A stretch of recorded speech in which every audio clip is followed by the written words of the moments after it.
Hello friends, welcome to our channel. మా గార్డెన్లో ఉన్న కొన్ని నేలగోరింత కలర్స్ చూపిస్తాను. ఇది రెడ్ అండి, ముద్దే.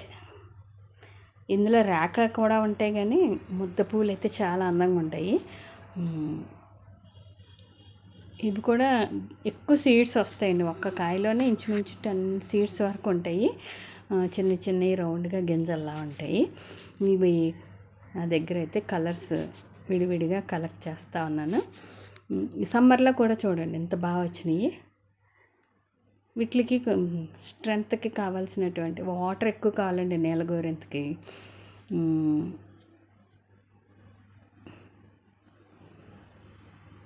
ఇదండి, ఇది ఒక కలర్ రెడ్. ఎంత బాగున్నాయో చూడండి. సమ్మర్లో కొంచెం శ్రద్ధ తీసుకోవాలి. కొంచెం లిక్విడ్ ఫెర్టిలైజర్స్ ఇస్తూ ఉండాలి. తర్వాత గుప్పులు తవ్వుతూ ఉండాలి. కలుపు మొక్కలు తీసేయండి. వాటికి 2 పూట్ల వాటరింగ్ చేయాలి. పైన కూడా స్ప్రే చేయండి వాటర్. ఇది పింక్, ఇదొక కలరు. ఇది పింక్, ఇదొక కలరు. దీంట్లో బాగా ముద్ద కూడా ఉంది. ఇదొక కలర్ అండి.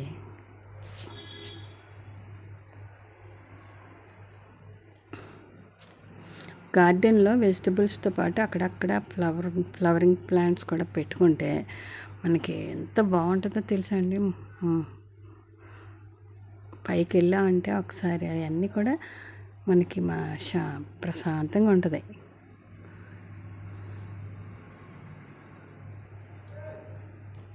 నెక్స్ట్ ఇయర్ ఇంకా ఎక్కువ మొక్కలతో బాగా చేయాలని నేను కంపోస్ట్లు అవన్నీ కూడా తయారు చేసుకుంటా ఉన్నాను.